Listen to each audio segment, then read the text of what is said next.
խմբի անդամ եք, այս պահի դրությամբ ինչ ունեք ասելու, թեև երեք Արսեն Բաբայանը մի քանի դրվագ ներկայացրեց ցույց տալու համար, թե ինչքան ապօրինի է։ Պարոն Բաբայանը շատ հետաքրքիր ձևով ներկայացրեց, ինչով արդեն ամեն ինչ պարզ է կարելի ասել։ Գիտեք, փորձեմ քիչ այլ ֆորմատով ներկայացնեմ։ Աղջիկս 12 տարեկան է, դպրոցի հաճախում, եւ երբ որ պատմության դասերը անցնում է, գալիս է եւ քննարկում ենք։ Ես վստահ եմ, որ որոշ ժամանակ անց, երբ որ այս օրերին անդրադառնանք, մեր երեխաները գալու են ու ասեն. հայրիկ, ինչ էիր անում դու այդ օրերին, երբ որ դասընթացը դա առարկան լինելու է պատմության վերնագիրը, դասը լինելու է մողոլ-թաթարական արշավանքներից մինչև ԿՊ արշավանքները հայ առաքելական եկեղեցու դեմ։ Եվ գալու է հարցնելու ինչ էիր անում դու այդ օրերին։ Իմ համար աբսուրդ է եւ զարմանալի է, թե ինչ են պատասխանելու ներկայիս իրավապահ այն աշխատակիցները, լինի քննիչ թե դատախազ, որոնք այս շինծու գործերը կարում են։ Մեղադրանքի վերաբերյալ Արշակ Սրբազանը ինչ է հայտնել, գիտեմ ձեր դիրքորոշումը պաշտպանական թիմի թե ինչ եք մտածում իրավական առումով, բայց ինքը ինչ է հայտնել, արել է նման բան, թե չէ, ինչ որ որքան պարզ է, որ չի արել, պարզ է, որ չի արել ու որքանով ինձ Արսեն Բաբայանը փոխանցեց, Արշակ Սրբազանը միայն ծիծաղել է այս ամենի հետ կապված, որովհետև այս ամենը արդեն ծիծաղելու է եւ զավեշ տալի է եւ ամոթալի է։ Գիտեք, նույն տրամաբանությամբ, եթե որևէ բուհի տարածքում որևէ ուսանողի մոտ թմրադեղ հայտնաբերվի, նույն տրամաբանությամբ կարող են ասել դեկանը կամ ռեկտորն է դա կազմակերպել, այսինքն մենք արդեն գործ չունենք իրավաբանության հետ։ Ով է անձը, ում ուսապարկում ըստ գործի Եվ ցուցմունքով է թվրանյութ է դրվել։ Ես որքանով տեղյակ եմ գործի մանրամասներից որևէ կոնկրետ ցուցմունք չկա Արշակ Սրբազանի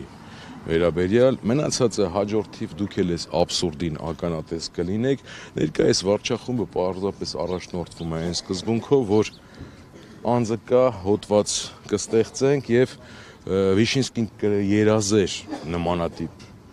աշխատակիցներ ունենալու, որ այն ինչ որ հիմա կատարում է։ Լավ, ով էր անձում ուսապարկում թմրանյութ է դրվել, ըստ մեղադրանքի դա չի կարող մեղադրանքում չլինել, էլի։ Դա 18 թվականին այդ ակցիաներ անողներից անկեղծ անազգանով չեմ հիշի, ազգանով չեմ հիշի, անազգանով։ Ես չեմ հիշի անազգանով,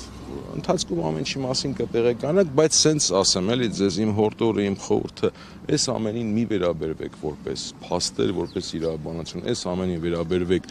այն արշավի շարունակություն, որը արդեն մենք ունենք այս պայդերությամբ 3 սրբազաններ կառնավայրում եւ փորձում են 4 սրբազանին տանել կառնավայր։ Մասից Մելքոնյանից